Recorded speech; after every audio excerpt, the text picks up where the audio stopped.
O mundo precisa de casamentos felizes. Nós precisamos de lares em todas as cidades brasileiras, onde jovens perdidos, crianças que não têm pais, podem abrir a porta e ver a imagem de Deus e falar: é isso que eu quero. É isso que eu quero.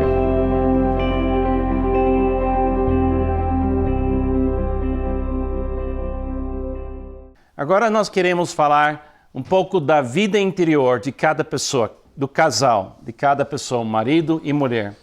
A vida interior. E nós queremos responder a pergunta: de onde vem amor? De onde vem alegria? De onde vem paz? De onde vem paciência? De onde vem perdão? Todo mundo sabe que devemos perdoar. Todo mundo sabe que devemos mostrar paciência. Todo mundo sabe que devemos nos alegrar. Todo mundo sabe que devemos amar. Mas a pergunta é: de onde vem isso? De onde vem essa capacidade? E a maioria das pessoas pensam que essas capacidades vêm de estudo bíblico, essas capacidades vêm de disciplinas espirituais, essas capacidades vêm do Espírito Santo. Então tem muitas ideias sobre de onde vêm essas coisas. Mas quando trabalhamos com casais, eu e Pamela, nós tentamos levar o casal para o trecho bíblico mais simples sobre esse assunto que tem na Bíblia, que é João 15. É um trecho que traz para nós uma iluminação de como funciona essa questão de amar. Como é que funciona a vida cristã? De onde vem essa capacidade que nós queremos ter, que Deus exige de nós? Em João capítulo 15, Jesus, no último dia da sua vida, ele descreveu uma vinha. Ele criou uma metáfora. E nessa metáfora, ele explica para nós como é que o sistema funciona. E ele fala muito de uma questão de satisfação. E o que nós vamos ver aqui nesse trecho de João 15, a gente vai ver de onde vem a alegria que eu vou compartilhar com a Pamela. De onde vem a paciência que eu vou mostrar no nosso casamento. De onde vem o amor. Porque eu preciso amar. Ela precisa amar. A questão é, de onde vem isso? Vem da igreja que você frequenta? De onde vem? Porque nós precisamos receber esse amor, regozijar nesse amor e repartir esse amor. É um ecossistema. E uma vez que você vê esse ecossistema, você começa a perceber que é uma coisa linda, funciona mesmo, e é uma coisa simples e leve, e você quer viver dessa forma. Então a gente quer aprender a viver pela fé, esperança e amor. Então, antes de eu começar falando sobre João 15, deixa eu explicar para você como funciona a vida cristã. Então, põe uma mão assim aberta. Essa mão aberta significa pobreza de espírito. Eu não tenho nada. O início do ecossistema espiritual é saber que você não é Deus. E saber que você não tem essas coisas. Você não tem o amor para dar. Você não tem a paciência para dar. Agora você fala comigo assim: receber, regozijar e repartir. Agora vamos mudar as palavras. Fé, esperança e amor. É um ecossistema. É a mesma coisa que você vê todo dia na natureza. A planta está recebendo nas raízes, lá fundo, e pelo DNA que ela tem, a planta começa a receber, aí vai brotando as folhas, que é um sinal de regozijar, saúde, e eventualmente sai o fruto, a flor, a beleza. É um sistema. Então, o sistema que vai sustentar seu casamento é um ecossistema espiritual. E quando você entende como funciona esse ecossistema, isso tira de você muita pressão. Porque a pressão de amar e amar e amar, usando os seus recursos, você cansa. Você cansa e logo você quer desistir. Perdoar. Jesus fala para a gente perdoar quantas vezes? 70 vezes 7. Quem pode? Quem aqui tem esse tipo de perdão disponível? Agora, se depende de mim, 7 seria muito. 7 seria milagre. Mas 70 vezes 7, isso me força a dizer, sem ele, não posso. Então, nós temos que começar nosso casamento com a mão vazia, dizendo, Senhor, eu quero receber meu casamento. Eu quero receber essa graça. Porque se você sair daqui pensando, eu fiz um curso, agora eu sei construir um casamento feliz, você não ouviu bem. Entendeu? Você vai receber a capacidade de ter esta saúde no seu casamento. Deixa eu ler uma parte do trecho em João 15, só para você ver que tipo de palavra linda Jesus falou. Eu sou a videira verdadeira e meu pai é o agricultor. Todo ramo que estando em mim não dá fruto, ele corta. E todo que dá fruto, ele poda, para que dê mais fruto ainda. Vocês já estão limpos pela palavra que lhes tenho falado. Permaneçam em mim e eu permanecerei em vocês. Nenhum ramo pode dar fruto por si mesmo, se não permanecer na videira. Vocês também não podem dar fruto, se não permanecerem em mim. Eu sou a videira, vocês são os ramos. Se alguém permanecer em mim e eu nele, esse dá muito fruto, pois sem mim vocês não podem fazer coisa alguma. Vou parar aí em versículo 5. Aí você ouviu ele falar, sem mim, quanto? Nada. Nada.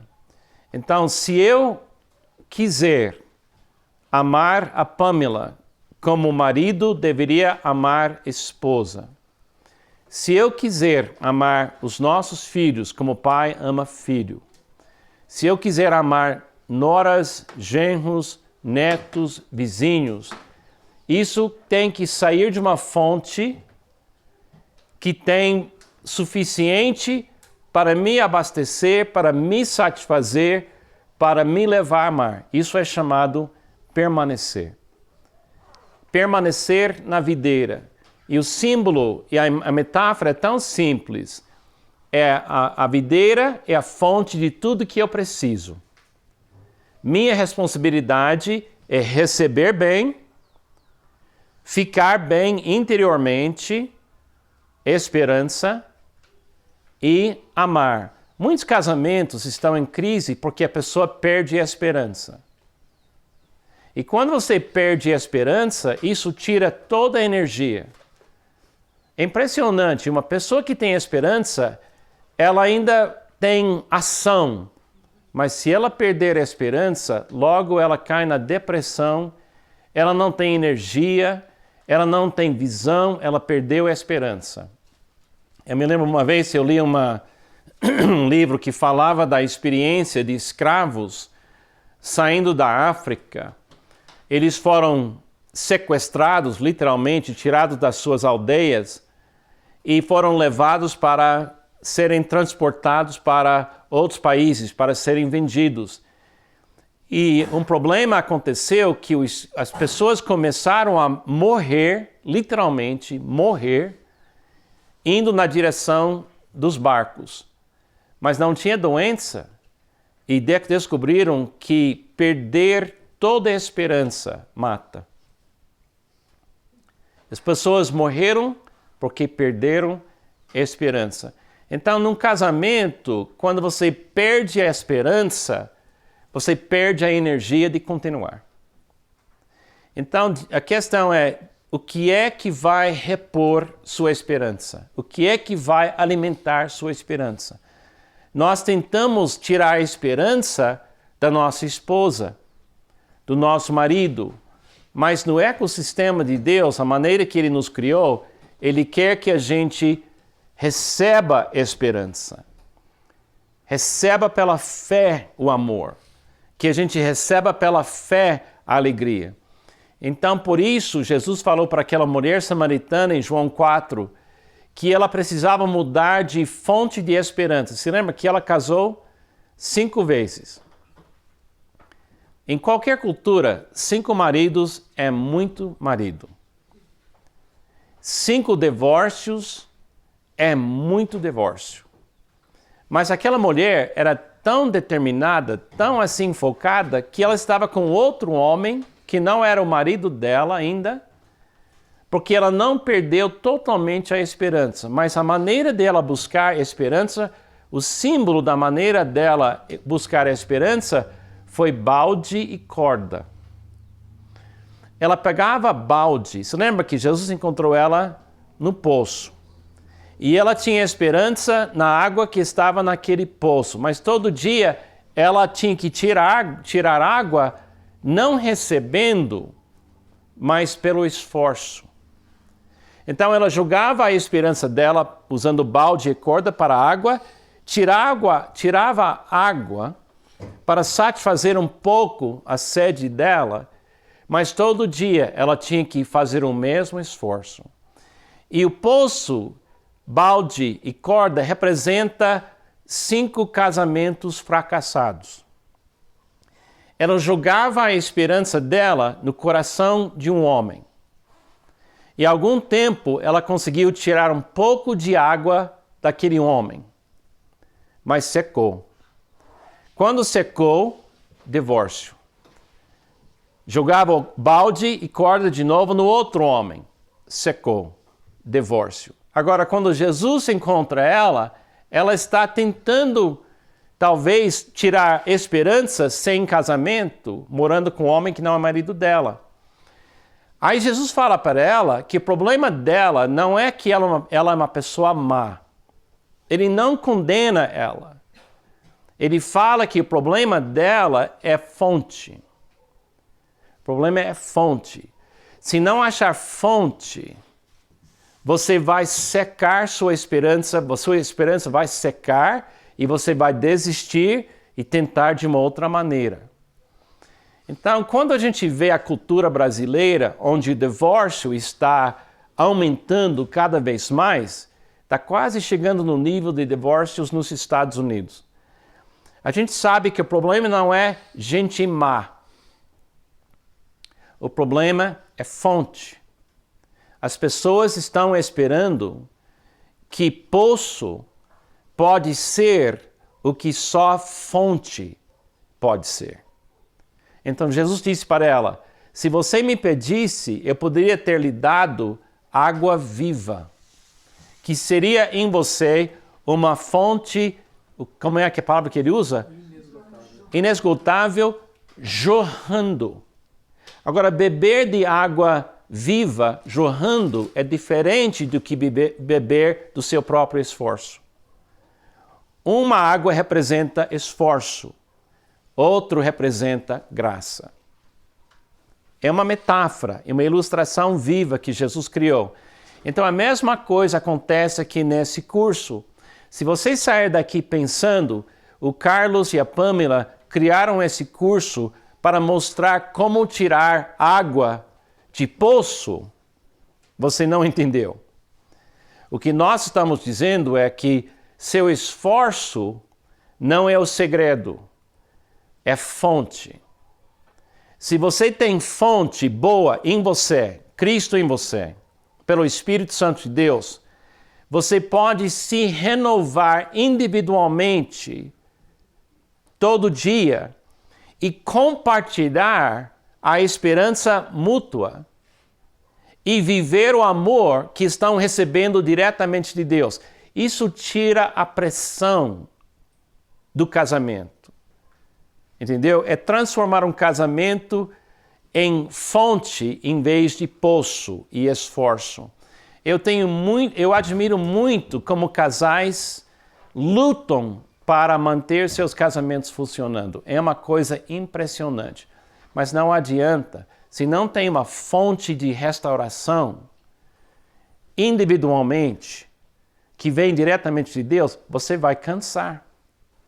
Não tem jeito. Você vai cansar. E muitas pessoas bem intencionadas conseguem 10 anos, 15 anos, 20 anos, mas tem hora que eles chegam no ponto que eles vão desistindo, porque não tem uma renovação que vem de Deus. Você foi criado para beber da fonte. Você não foi criado para beber de um outro ser humano. Você foi criado para beber diretamente na fonte que é Deus e compartilhar a alegria disso, o amor disso, com a pessoa com quem você casa. Então, usando João 15, a gente vê isso.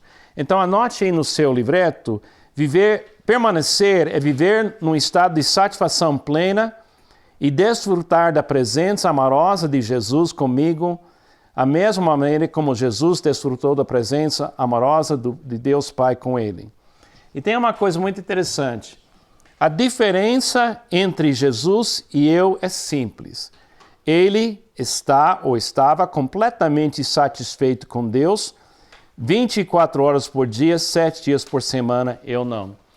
Eu poderia falar assim, Jesus nunca bebeu de poço. Jesus nunca tentou satisfazer os desejos dele buscando em seres humanos. Ele bebeu na fonte da existência do Pai e do Espírito Santo. Isso fez ele a única pessoa que nunca pecou. A Pamela não pode ser minha fonte de alegria. A Pamela não pode ser a minha fonte de amor. A Pamela não pode ser a causa da minha paciência. A Pamela não pode ser a causa de minha amabilidade. Essas são coisas chamadas na Bíblia fruto do Espírito. Agora, se eu beber da fonte, eu vou amar Pamela com o amor que eu recebo na fonte.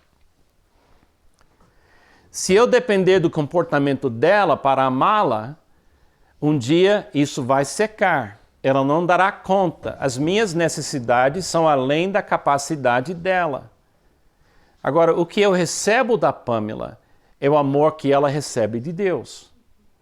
O que eu recebo é a paciência que ela recebe de Deus. Eu como do fruto da vida dela. E às vezes a gente vive com alguém que é uma pessoa tão frutífera que a gente pode pensar, ela é a fonte da minha felicidade. Não, ela não é a fonte. Eu sou beneficiado porque ela bebe na fonte e vive. Dá para entender a diferença? Então a palavra-chave nisso é a palavra satisfação. E alguns de vocês já ouviram essa história, então vão ter que me perdoar usando isso, mas eu não encontrei outra história melhor que essa.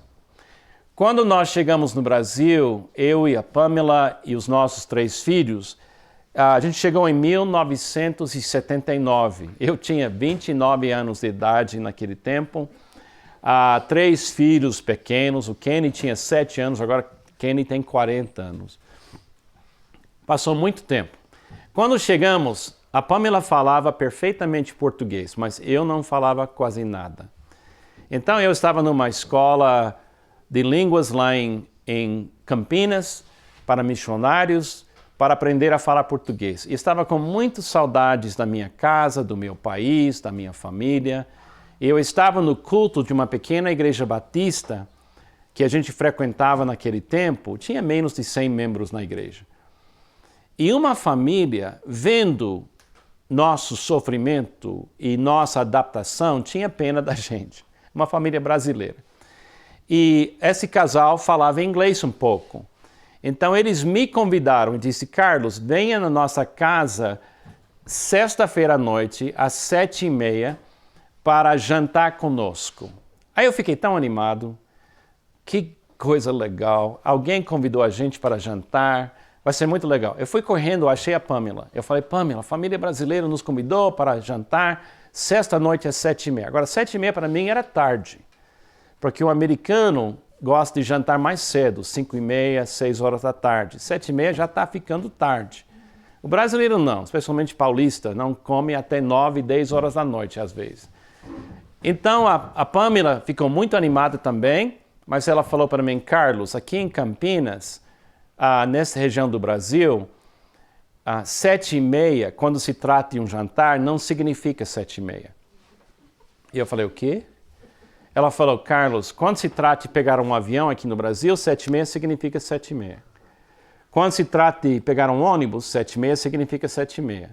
Mas quando se trata de jantar na casa de alguém, 7h30 significa aqui nessa região, entre 7h30 e 8h30. Eu fiquei sabendo que em Bahia é 7h30 até 9h30. Então, entendeu? Em Porto Alegre, 7h30 até pode ser 7h30. Então, cada região tem seu jeito. Mas Campinas, ela disse, 1h, Carlos. Nós devemos chegar lá, Carlos, às 8h30. Eu falei, Pamela, de jeito nenhum. Eu fui treinado desde a minha infância que tempo é dinheiro é tempo. A maneira de respeitar uma pessoa é chegar na hora. Eu não posso chegar tarde. 7h30 nós temos que descer do carro na frente da casa, Pamela. Eu disse, Carlos, se a gente chegar às 7h30, nós temos 3 filhos pequenos, eles não vão ter nada para fazer, a gente vai esperar 1h para jantar, não vamos jantar até 8h30. E, por favor, Carlos, eu falei, Pamela, você se lembra daquele versículo que fala de submissão? Eu ainda estava usando aquele versículo de uma forma errada naquele tempo. Então ele entrou naquela profunda submissão. Carlos não tem audição, então por que falar mais? Então ela falou, tudo bem. Então naquela noite, 7h30, descemos do carro na frente daquela bonita casa e eu vi pela primeira vez na minha vida uma casa com grade na frente. Eu nunca tinha visto nos Estados Unidos uma casa com grade, porque na maioria das cidades norte-americanas é contra a lei colocar grade na frente da sua casa, porque a ideia do americano é que se o bombeiro precisa salvar você de um incêndio, grade pode matar você. Então, o bombeiro americano, ele pensa assim, não coloca grade, porque temos que salvar você. Então, quando eu desci do carro e eu vi grade, eu pensei, isso é perigoso, isso não é bom. Aí hoje eu entendo, aqui no Brasil tem pouco incêndio e muito ladrão. Então, eu entendo hoje que a lei aqui faz sentido para mim. Pouca gente morre por causa de incêndio aqui, mas o ladrão tem muito, infelizmente. Agora, interessante, eu estou vendo mais grade nos Estados Unidos também. Então, está mudando lá as coisas. Então, descemos do carro e eu falei, Pamela, como é que a gente chama eles? Porque nos Estados Unidos você bate na porta com a mão ou você aperta a campainha. E ela fala, aqui, Carlos, você bate palmas. E eu falei, de jeito nenhum, Pam. Eu não vou ficar aqui na rua aplaudindo. Então, porque para mim, bater palmas tem um significado só. Eu gostei de alguma coisa. E ela falou, não, aqui, Carlos, bater palmas é chamar. Eu falei, tudo bem, então você faz. Então ela bateu palmas, o pessoal apareceu na porta, deu aquele olhar assim, por que vocês estão aqui tão cedo? E eu estava com muito fome. Então meu olhar foi um olhar assim, onde está a comida? E a Pamela, eu não sei se ela fez de propósito, mas ela não me revelou naquele tempo que existe aqui no Brasil uma coisa chamada lanchar. E lanchar significa comer antes para não morrer antes. E eu entendo hoje, quando alguém convida você para uma jantar aqui no Brasil, você tem que lanchar para garantir que você sobrevive até a hora certa de comer. Então entramos na casa, eu pensando que ia haver comida na mesa. E não tinha comida em lugar nenhum. Então ficamos, como ela disse, 1h na sala de estar com 3 filhos, que ela tinha que controlar, que eu não estava ajudando muito. E finalmente, às 8h30, todo mundo chegou. Aí fomos para a mesa, apareceu a comida. Eu fiquei feliz da vida, porque era quase 9 horas e eu estava morrendo de fome. Então, passou na minha frente a comida, muito bem feita, muita coisa, e eu venho de uma família pobre. Então, na minha casa, a regra foi essa. Primeira vez que passa a comida na sua frente, pega tudo que você quer, porque talvez não vai passar de novo. Então, eu fiz um prato, assim, de proteção máxima. Então, eu fiquei comendo, porque todo mundo estava falando português, eu não consegui falar com ninguém, então eu poderia focar na comida. Então, eu comi toda aquela comida muito rápido, e sem pedir minha permissão, a dona de casa preparou um outro prato igual, trouxe e colocou na minha frente. E eu falei para a Pamela, eu não estou com mais fome. Agora, eu uso aquele versículo submissão, quando eu quero, assim, corrigir a Pamela. Ela tem um versículo também. Ela olhou bem nos meus olhos e falou, pela glória de Deus, coma. Você é um missionário, você é um pastor, tem que comer. Mas eu não estou com fome. Não importa, coma. Então eu comi aquela comida, e porque eu comecei a ter medo da dona de casa, que ela tinha muito poder. Então, quando eu terminei de comer, eu pensei, tudo bem, acabou. Aí a dona de casa trouxe o terceiro prato e colocou na minha frente. E a Pamela olhou para mim e disse, coma. Então, quando tudo isso passou, Deus me deu uma lição muito importante. Deus é como uma dona de casa brasileira. Quando Deus convidou você para entrar na família dele, a primeira coisa que ele fez foi perdoar você de todos os seus pecados. Amém? Amém. Mas ele não parou com isso. Ele convidou para você para começar a beber na fonte, comer na fonte. Por isso Jesus fala, quem crê em mim nunca terá fome. Quem crê em mim nunca terá sede.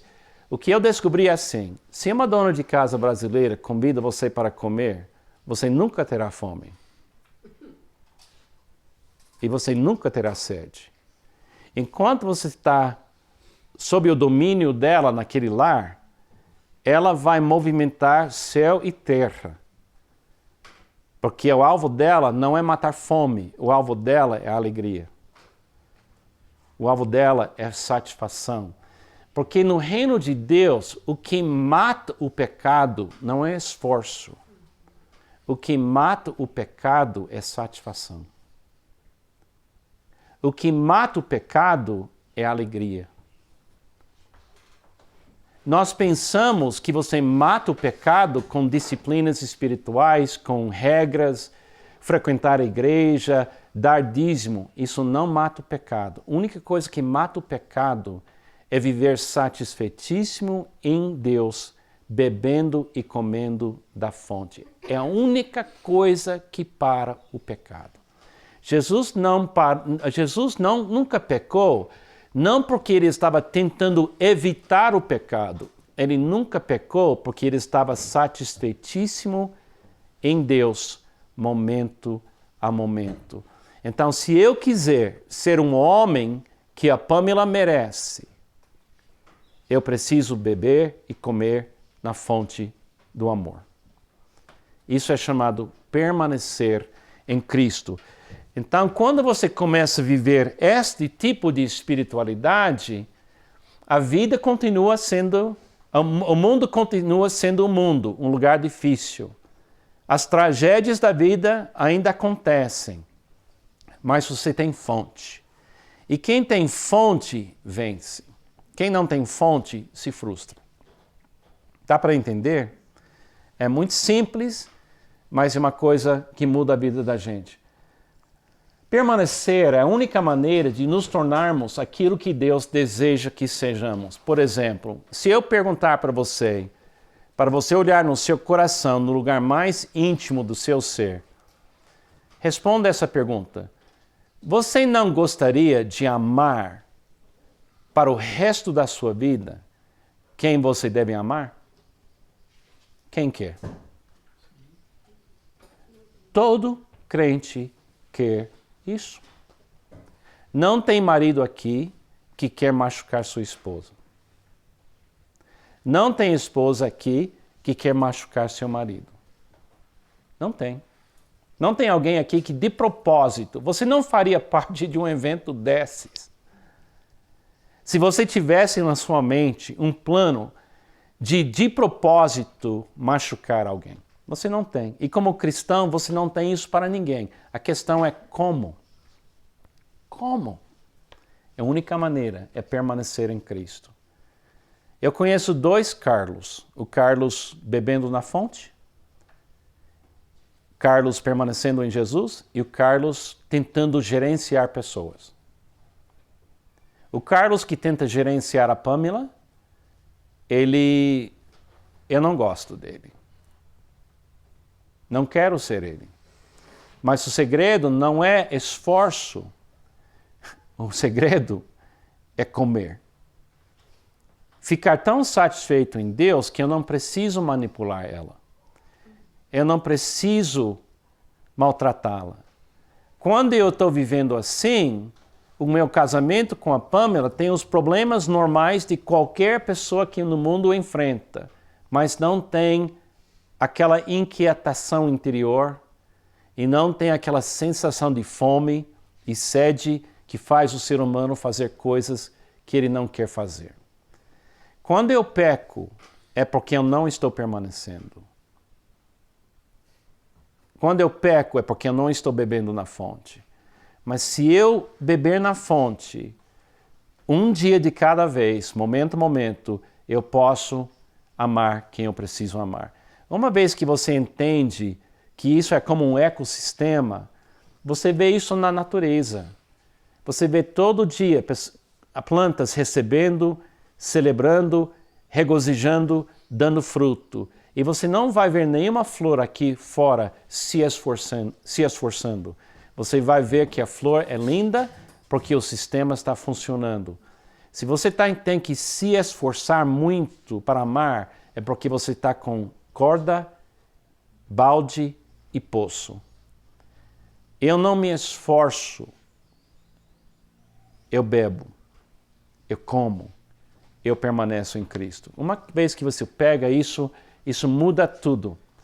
Os propósitos de Deus, se eu estou permanecendo, os propósitos de Deus fluem através do ramo, eu como fruto. O que desejo está sincronizado com o que Jesus deseja. E Deus é glorificado em mim e através de mim. Quando eu estou permanecendo, eu conheço o Carlos de verdade. Quando eu estou permanecendo, eu conheço um homem que Deus me projetou, me criou para ser. Coisas novas estão surgindo porque eu estou bebendo e comendo na fonte. Agora, um fato: satisfação é o assunto central da Bíblia. Se você começar em Gênesis, é um jardim e o assunto é comida. Se você chegar em Apocalipse, o último capítulo é uma cidade, um rio e árvore frutífera dos 2 lados do rio que dá seu fruto cada mês e as nações são curadas das suas doenças, das suas violências, dos seus problemas, comendo as folhas da árvore. Então, o assunto da Bíblia não é certo contra errado. O assunto da Bíblia é comer e beber de que fonte? Nós gostaríamos de acreditar que nós estamos certos e eles estão errados. Não. Nós estamos satisfeitos e eles estão passando por fome. Quando você vê um pecador na rua, ou você encontra uma pessoa desonesta, você está vendo o efeito de fome e sede espiritual. Nunca pense que você é melhor que a pessoa.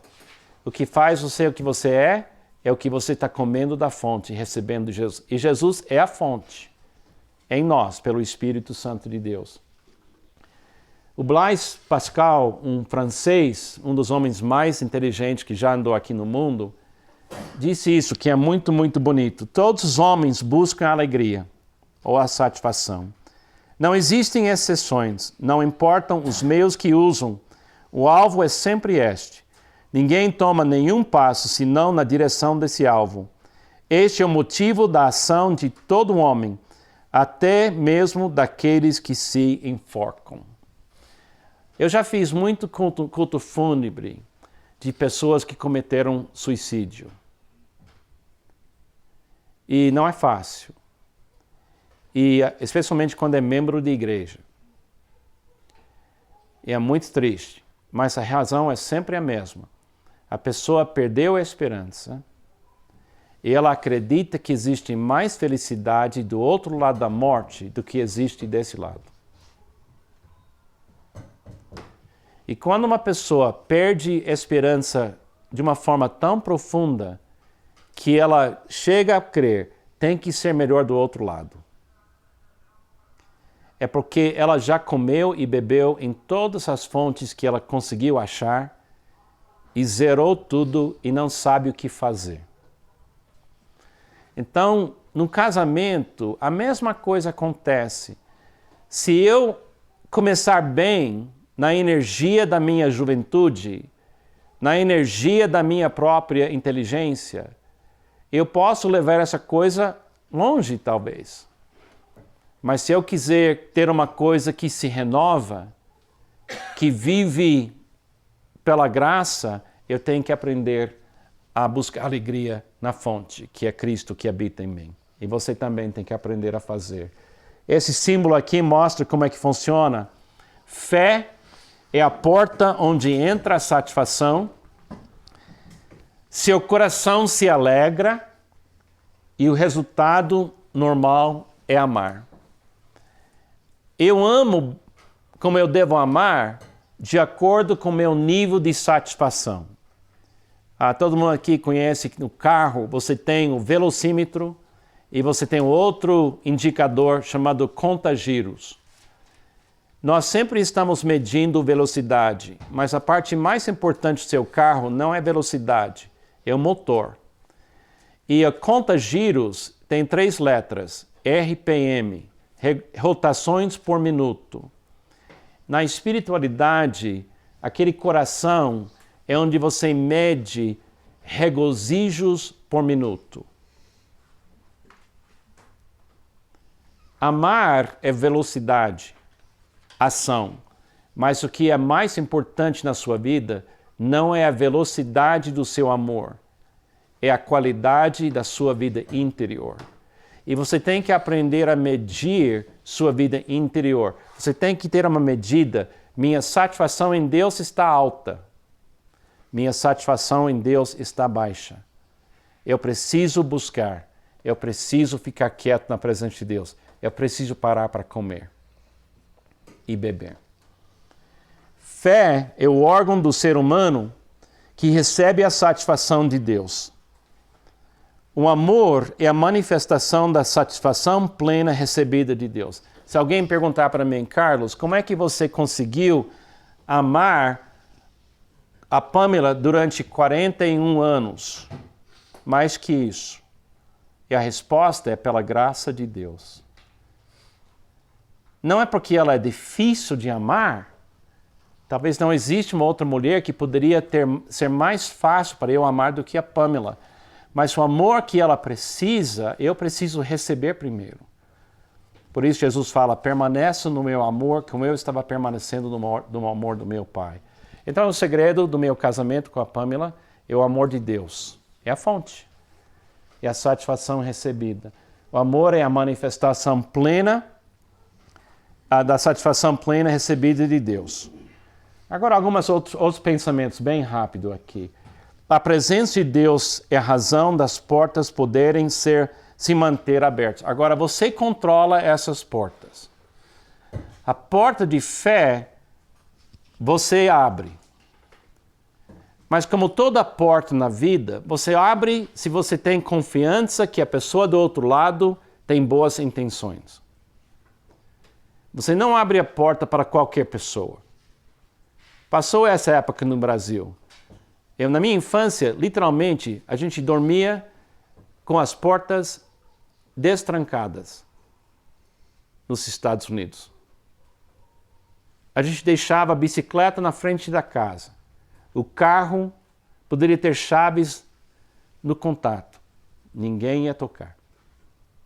Hoje, você tem que ter alarme, você tem que ter segurança, porque as pessoas estão tão famintas, tão longe de Deus, tão viciadas em corda e balde, que são pessoas perigosas. Agora, nós temos que entender que quem quer que a gente abra a porta da nossa fé, já mostrou na cruz quanto Ele nos ama. Devemos abrir a porta. Primeira coisa de manhã, eu tenho uma prática, eu fiz hoje de manhã. Eu acordo, eu ponho minha mão sobre meu coração e eu falo, Jesus, que bom que o Senhor habita em mim. Eu abro a porta. Da mesma forma que eu fui buscando esse pãozinho muito gostoso aqui no acampamento, que a pessoa entrega todo dia, eu queria ter isso na minha casa também. Eu busco a presença de Jesus em mim. Tem alguns símbolos aqui que são coisas assim importantes. Então, são metáforas. Além da metáfora de João 15, luz, recebemos. Água, recebemos. Pão, recebemos. E depois, repartir. Foi muito rápido. Luz, água e pão. As respostas também estão no fim do seu livreto, se eu errar, tá bom? Repartida. A gente se torna sal, a gente se torna luz, a gente se torna servo. É receber, regozijar, repartir. Fé, esperança e amor. E Jesus é a metáfora viva do reino de Deus, onde todo mundo vive de portas abertas. É muito, muito bonito. Agora, Jesus disse assim, você não me conhece, Felipe, mesmo depois de eu ter estado com você durante tanto tempo, quem me vê, vê ao Pai. Como você pode dizer, mostre-nos o Pai. Então, se você olhar para Jesus, você vai ver um ser humano como você, como a gente, que estava vivendo o ecossistema do reino. No reino, todo mundo vive dessa forma. Receber, regozijar, repartir. Fé, esperança e amor. Se você viver isso no seu casamento, um dia de cada vez, não se preocupando com o passado nem o futuro, você vai ter amor suficiente, você vai ter perdão suficiente, você vai ter paciência suficiente, você vai ter a medida certa para cada dia e o mal que vem com aquele dia. Se você acha que existe um plano de uma vez para sempre consertar seu casamento, não existe. Existe um ecossistema, sim, onde você come e bebe, achar satisfação, e você vai repartir o que você recebe de Deus. Agora tem esse compromisso aqui, no fim desse estudo. Queremos receber a nossa satisfação de Deus 24 horas por dia, 7 dias por semana. Queremos regozijar na satisfação juntas. Queremos repartir a satisfação como fruto para a glória de Deus. Qualquer dia no nosso lar, quando Carlos está recebendo bem, a Pamela está recebendo bem, a Pamela está regozijando, Carlos está regozijando, nosso casamento enfrenta qualquer desafio. Mas a Pamela não é a minha fonte. E eu não sou a fonte dela. Porque Deus reservou para ele ser a fonte de todo amor. Porque Ele é a fonte do amor. Então, permaneça em Cristo. E aprenda a viver nesse ecossistema. E você vai tirar do seu casamento a pressão de balde, corda, esforço, suor. E você vai começar a viver uma experiência leve, uma experiência bem mais alegre. E funciona mesmo. Vamos orar.